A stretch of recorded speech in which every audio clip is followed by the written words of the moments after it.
Il y a 60 ans, au soir du 17 octobre 1961, des dizaines de milliers d'Algériens, hommes, femmes, enfants, manifestent pacifiquement à Paris. Venus des bidonvilles et des garnis où ils sont relégués, ils se sont mobilisés contre la ségrégation raciste et le couvre-feu qui leur est imposé du soir au petit matin. La sale guerre coloniale d'Algérie se livre alors jusque dans nos villes. Les Algériens de France se voient soumis aux rafles, aux tortures, aux internements arbitraires, aux violences aveugles et chaque matin, à l'époque, on repêche des cadavres dans la Seine.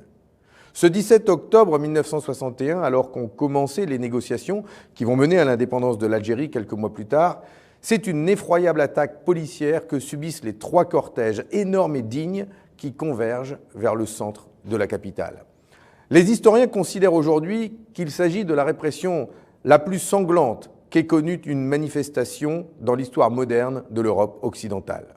Cette soirée fera des centaines et des centaines de morts, de blessés graves, de disparus. La violence d'unités policières largement infiltrées par l'extrême droite se poursuivra les jours suivants. Et elle aboutira à une autre tuerie, 5 mois plus tard, le 8 février 1962, au cours de laquelle 9 communistes et militants syndicalistes manifestant contre le colonialisme et le fascisme seront tués au métro Charonne de Paris. Le responsable de ces assassinats de masse s'appelle Papon, le même que des associations courageuses seront parvenues, bien plus tard et au prix d'années d'efforts, à faire condamner pour complicité de crimes contre l'humanité en raison de sa participation à l'entreprise nazie d'extermination des Juifs. Des historiens ont maintenant établi que cet infâme personnage s'est inspiré, comme préfet de police de Paris, des méthodes qu'il avait utilisées pour le compte du régime de Vichy contre la population juive de Bordeaux. Pourtant, ni lui, ni le gouvernement d'alors n'auront ensuite fait l'objet de poursuites. Tout aura même été fait pour occulter les massacres sauvages de 1961. Durant ces heures bien sombres, les communistes étaient aux côtés du peuple algérien, luttant pour son droit à déterminer librement son destin. Et 60 ans plus tard, alors que certains s'emploient à réviser l'histoire et qu'ils distillent le poison de la haine xénophobe dans les esprits, notre combat pour l'amitié entre les peuples, pour la fraternité humaine se poursuit. Et c'est au nom de cette même solidarité que nous sommes pleinement aux côtés du peuple frère algérien, des forces progressistes algériennes et du mouvement Irak qui, depuis des mois, se bat courageusement pour la démocratie et pour de profonds changements institutionnels en Algérie.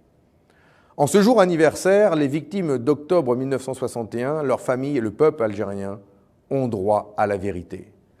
Et le peuple français a aussi droit de savoir quelles atrocités ont été commises en son nom.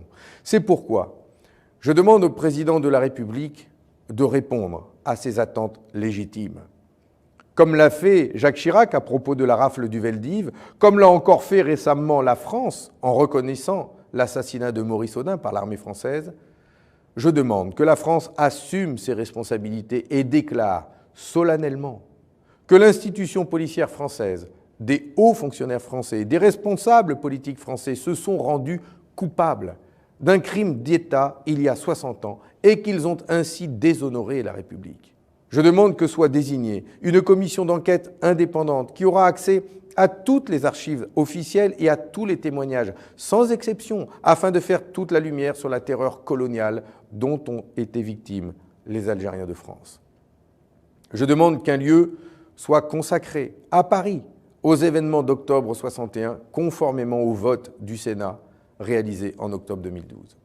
Et je demande de faire de la date du 17 octobre 61 une journée d'hommage aux victimes des crimes du colonialisme, plutôt que de parler d'une rente mémorielle vécue comme une insulte par le peuple algérien.